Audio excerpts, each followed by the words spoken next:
This is Andrew Stotz of Stotz Investment Research. I want to talk about the amount of debt in the long-term capital structure of a company when we're thinking about it. So we're talking about the weighted average cost of capital calculation. And for all my students, they know that when I talk about WACC, I really am just thinking about what discount rate do we have. Remember, how we slice that WACC is less important than the actual outcome. Now let's take a look. First is how much debt will a company carry in the long term? Now we're not talking about the next 5 years or so, but I'm saying from that point, when you get done with your discrete period of forecasting, from that point to infinity, how much debt would a company hold? Well, let's look at, first of all, starting this discussion by accumulating the financial statements of 500 largest and most liquid non-financial companies. From that, we can get an aggregate balance sheet and income statement. Then we can do a study. And what we find from that is that debt as a percent of total capital using the market value of equity is at 30%. So once we understand that, then that gives us a guide for what we should be thinking about for the long term. Now, what would happen to the WACC if debt was 30% of total capital? So here I've shown the cost of equity calculation. The market risk-free rate is 4%. The equity risk premium is 8%. That gives you a market return of 12. Just assume that I'm right for right now. And I haven't even told you what market it is. So these are hypothetical numbers. Let's say that that company that you're analyzing has a beta of 1.25, which gives you a cost of equity of 14%. Reasonable. Okay. Now let's look at our weighted average cost of capital. Now I'm going to assume a very low cost of debt of 5% and a very high average tax rate of 30%. That means the after-tax cost of debt is pretty low. That's 3.5%. Now, I did that because I wanted to show the example a little bit more clearly. Now, if we assume that debt as a percent of total capital is 30%, meaning 70% is the value of the market value of equity, then our WACC is 10.9. So you can see our cost of equity is 14. WACC is 10.9. So the next question is, what if our debt level, everything stays the same except debt level goes to 40%? We can see our WACC comes down to 9.8. What if debt level goes to 50%? WACC comes down to 8.8. What if it goes to 60%? The WACC has now fallen to be half, almost half, of the cost of equity at 7.7%.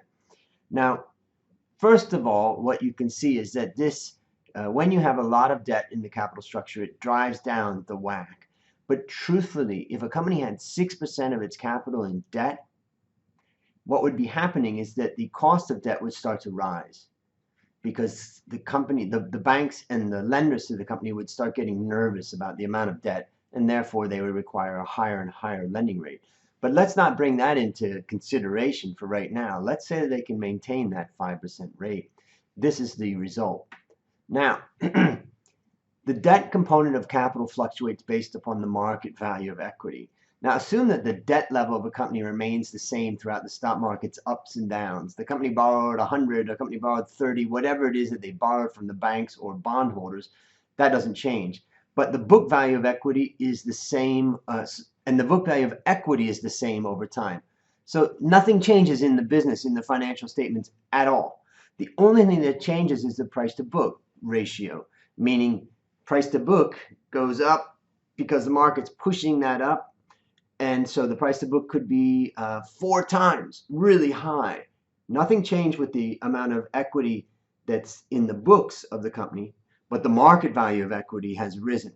That's the book value of equity plus that premium that's happening because the market's being pushed up. And when the market is low, that value of equity, the market value of equity, comes down. Nothing changes with the book value of equity. What changes is the market value of equity comes down.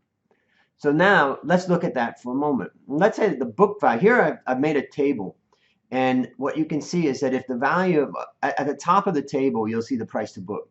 So from 0.05 to 4.0. So I'm saying, what if the market was valuing that company really cheap at 0.5? What if the market was valuing that company really expensive at 4.0? Now what you can see is that the book value of equity remains the same. It's 35. And the book value, the value of debt, the actual value, let's say, remains the same. And remember that these are actual values, they're not percentages. I only get to a percentage at the last of this table. So the book value of equity, the book value of debt doesn't change. The only thing that's changing is the market value of debt.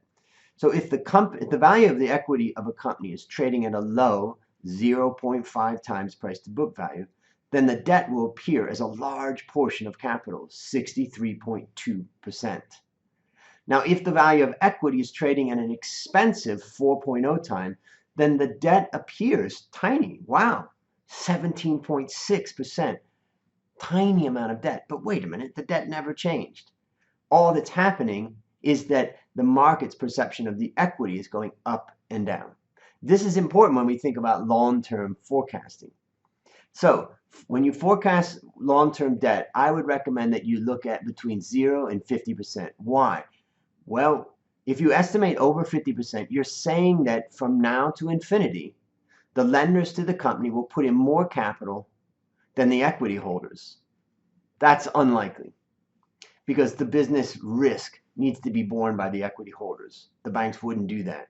In addition, such a forecast will cause your WACC to be very small, as we saw in the prior slides, producing a high value for the stock. So that could be where your valuation goes wrong.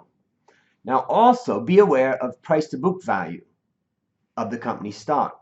If it's trading at a very high 4 times multiple, the debt level may appear small. But remember, nothing changed. This would produce a higher than realistic WACC and hence a lower than realistic value for the stock. So a price to book value of about 2 times might be more realistic. We could extend this study by looking at the market over a long period of time and see the average price to book. Now, I've done this a long time ago, and the average I saw in the US, where we had the longest amount of data, was about 2 times price to book. Hence, that's why I say it. So keep it around there. I hope this gives you some guidance on how you're thinking about your WACC and your cost of equity and the amount of equity that's in the capital structure. Remember, when you do these valuations, you are valuing companies from here to infinity. Have a great day.